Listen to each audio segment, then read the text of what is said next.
ধর্ষণে ফাঁসির সুপারিশের বিল আজ বিধানসভার বিশেষ অধিবেশনে এই বিল পেশ করা হবে, আলোচনা হবে। বিলের নাম অপরাজিতা উইমেন চাইল্ড বিল 2024। বিধানসভায় বিল পেশ করবেন আইনমন্ত্রী মলয় ঘটক। ধর্ষণের আইনকে আরো কঠোর করতেই এবার এই বিল অ্যামেন্ডমেন্ট আনা হচ্ছে। বিল পেশ করবেন আইনমন্ত্রী মলয় ঘটক। বিশেষ অধিবেশন ডাকা হয়েছে বিধানসভায়। আরজিকর ঘটনায় এই মুহূর্তে তোলপাড় রাজ্য, দিকে দিকে প্রতিবাদ বিক্ষোভ, আর তারই মধ্যে মুখ্যমন্ত্রী মমতা বন্দ্যোপাধ্যায়ের ঘোষণা এই বিল পেশ করার জন্যই বিশেষ অধিবেশন ডাকা হয় বিধানসভায়। ধর্ষণে ফাঁসির সুপারিশে এই বিল আনা হবে আজ বিধানসভার বিশেষ অধিবেশনে। বিলের নাম অপরাজিতা উইমেন চাইল্ড বিল 2024। বিধানসভায় বিল পেশ করবেন আইনমন্ত্রী মলয় ঘটক। কি কি পরিবর্তন আনা হচ্ছে এই বিলে আমরা কথা বলবো উজ্জ্বল আমাদের প্রতিনিধির সঙ্গে। উজ্জ্বল, দেখো, বিলে কিন্তু একটা বিষয় পরিষ্কার যে কয়েকটি সংশোধনী এবং নতুন কিছু যুক্ত করা হচ্ছে। যাতে একটা বিষয় বলে দিচ্ছে যে নির্যাস বিলের সেক্ষেত্রে কি কি থাকছে। এক, দ্রুত বিচারের বিধান, ডেডিকেটেড বিশেষ আদালত এবং ডেডিকেটেড তদন্তকারী সংস্থা, এই বিষয়গুলো কিন্তু থাকছে। একই সঙ্গে বলা যাবে ধর্ষণের শাস্তি যাবজ্জীবন কারাদণ্ড ও জরিমানা অথবা মৃত্যু। গণধর্ষণের ক্ষেত্রে জরিমানা ও আমৃত্যু কারাদণ্ড ও মৃত্যু। ধর্ষণের অভিযোগের পাশাপাশি ধর্ষণকারীদের দ্বারা আক্রান্তদের কারণে মৃত্যু হলে অভিযুক্তদের মৃত্যুদণ্ড ও জরিমানা। কোমায় চলে গেলে এখানে মৃত্যুদণ্ড ও জরিমানা। এখানে কিন্তু সব মামলাই হবে জামিন অযোগ্য ধারায়। এই বিষয়টি কিন্তু আজকে কিছুক্ষণের মধ্যে সেই আলোচনা হবে। দুপুর 12টার সময় কিন্তু সেই বিষয় শুরু হবে।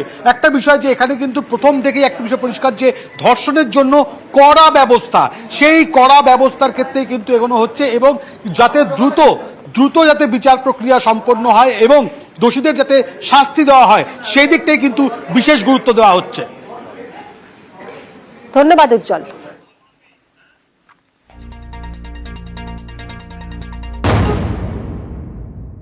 আমরা চেয়েছিলাম ফাস্ট ট্র্যাক কোর্টের মধ্যে দিয়ে আমরা ফাঁসি করে দেব। রাজ্যের হাতে পাওয়ার থাকলে আমি 7 দিনে করে দেব।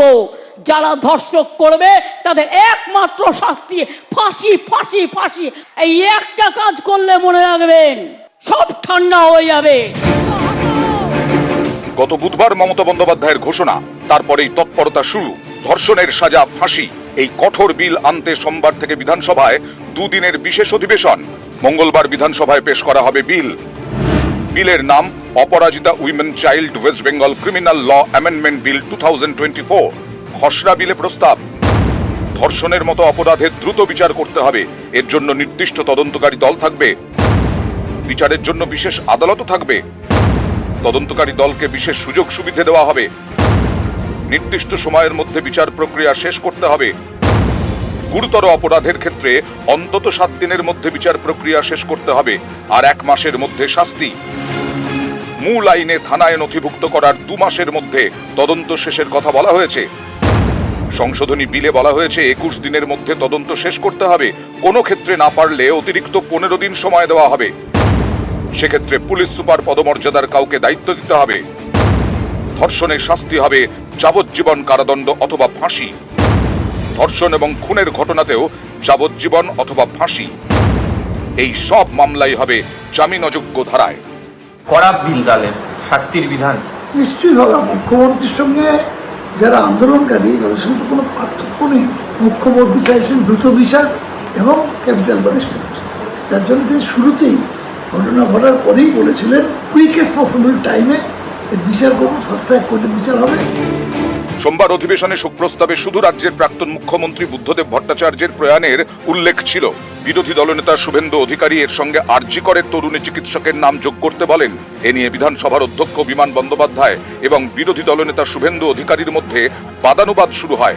অধ্যক্ষ বলেন, শোক প্রস্তাবে নাম নিতে হয়, আইন অনুযায়ী নির্যাতিতার নাম নেওয়া যায় না। আইনে বাধা আছে। শোক প্রস্তাব করতে গেলে তার নাম নথিভুক্ত করতে হবে। এরপর শোক প্রস্তাব পাঠ করেন অধ্যক্ষ।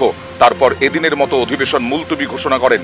মঙ্গলবারের অধিবেশনে ধর্ষণে ফাঁসির জন্য বিল পেশ। নিউজ 18 বাংলা।